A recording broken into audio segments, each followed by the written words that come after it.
Are you a real estate agent thinking about using direct mail to get more repeat and referrals from your past clients and sphere of influence? Let's talk about it. Hi, I'm Mike Cerrone with Mastermind Agent, and welcome to Agent Lead Talk, where we share what the top real estate agents in the country are doing to generate consistent flows of home buyer and home seller leads into their practices every day. These are proven methods that the top agents are actually using. Now, I've had the honor of speaking with hundreds of top agents who close up to 50, 100, 200, 300, even 500 homes per year.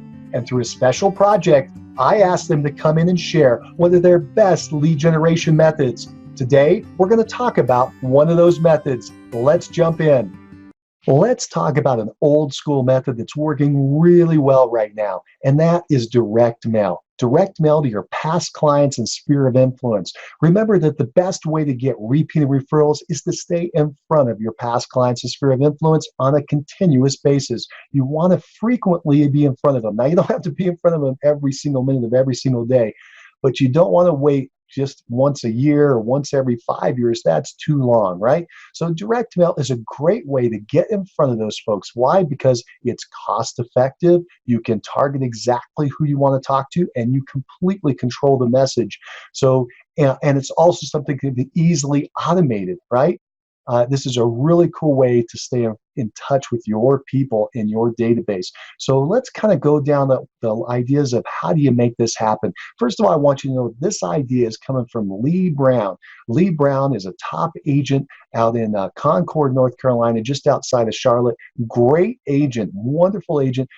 She has a great track record. She sold 213 homes in 1 year. So she knows what she's talking about. I always like to make sure that these ideas I'm sharing with you are coming from people who are actually doing it out in the field, and it's actually generating business for them. So you're not wasting your time spinning your wheels on something that's not proven.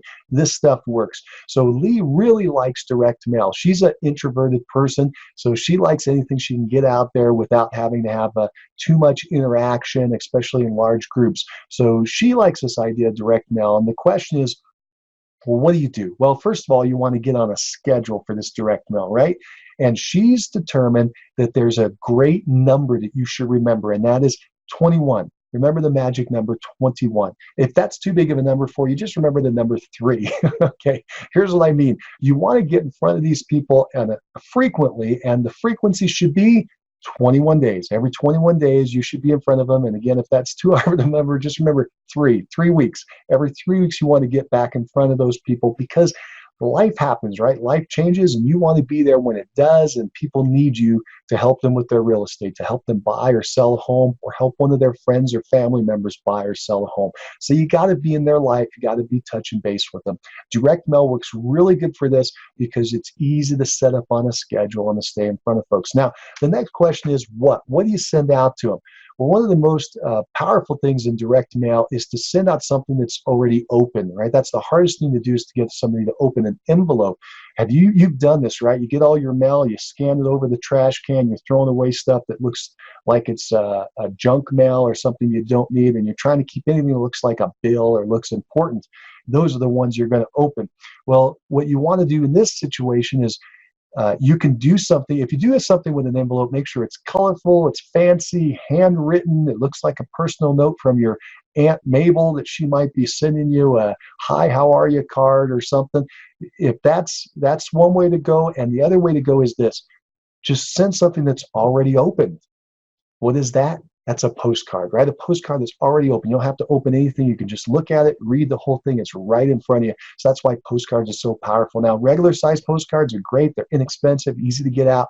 But nowadays you can do these larger postcards, jumbo postcards. They really stand out and they get in people's mailbox. So consider doing those full color if you can.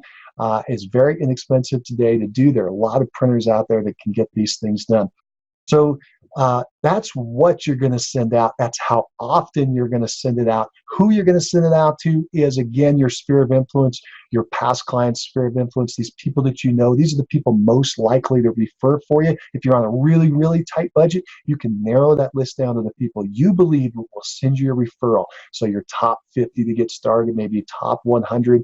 Most people's sphere of influence is probably 200, 300, 400 people. If they really start to think about it, statistically, they've shown that people know at least 200 to 250 people in their sphere. And those are just regular people. We're real estate agents. We tend to contact and know even more people. But you can take those folks and get them on this 21-day cycle. Okay. So let me give you some ideas of what you should send out. First of all, you could use one side to get their attention, right? It has a picture of some kind, a lot of color, something exciting. Humor is fantastic if you can use it. Also interesting is this. People like top 10 lists, right? Remember the old David Letterman top 10 lists where you're doing a countdown? So top 5 lists, top 10, top 3. People love those numbered lists. So keep that in mind. That's a great way to get people's attention and want to do something with you. Here's what Lee did. Lee used a sample of a top 15 list where she was talking about vodka, right? The drink, vodka. It's really interesting. So she put a big picture of vodka in a glass, and she said, hey, did you know that there are a lot of other things you can do with vodka other than drinking it? Here are the top 15 things that you can do around your home with vodka without drinking it. And she gave like 2 or 3 teasers.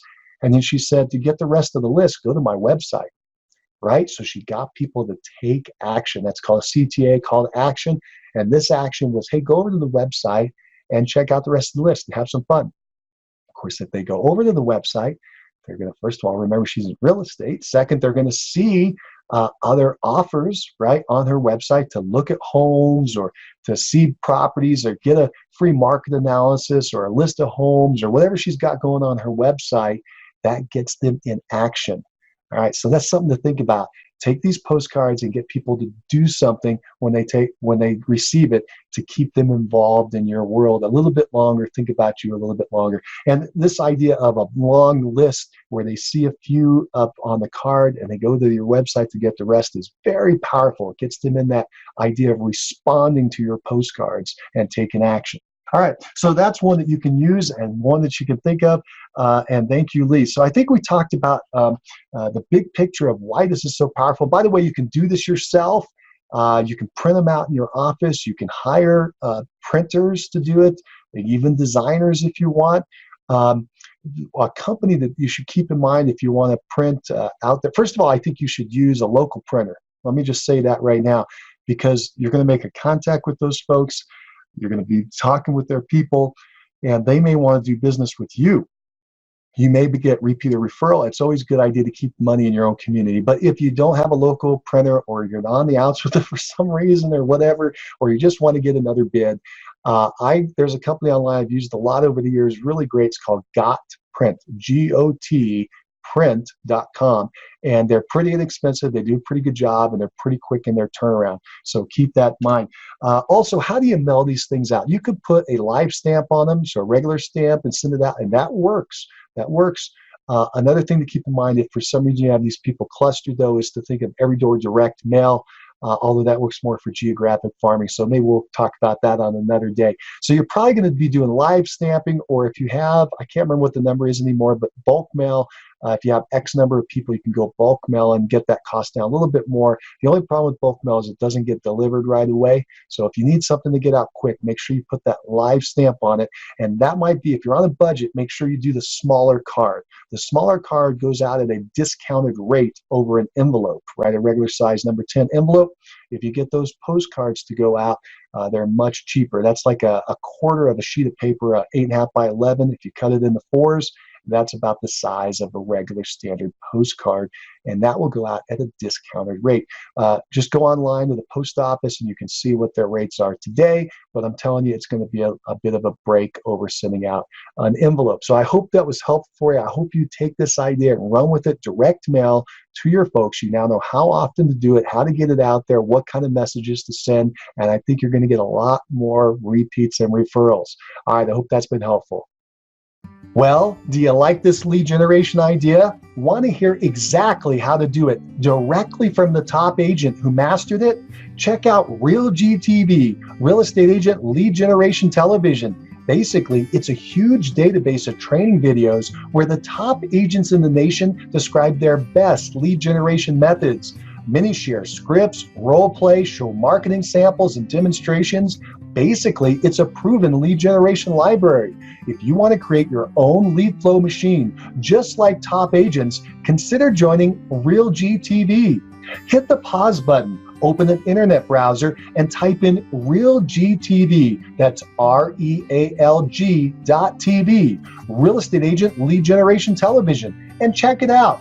And if you're tired of buying leads and want to find out the top 5 free lead sources that top agents are using to get new leads into their practices every day for free, download the free report at freeleadlist.com. Just go to freeleadlist.com and get your copy today. Do it now and find out exactly how the top agents are getting free leads. Well, thanks for hanging out with me on Agent Lead Talk. Be sure to subscribe. Hit that subscribe button right now so that you'll be notified when the next episode comes out and we talk about the latest lead generation method to get more leads into your practice every day. Keep moving forward.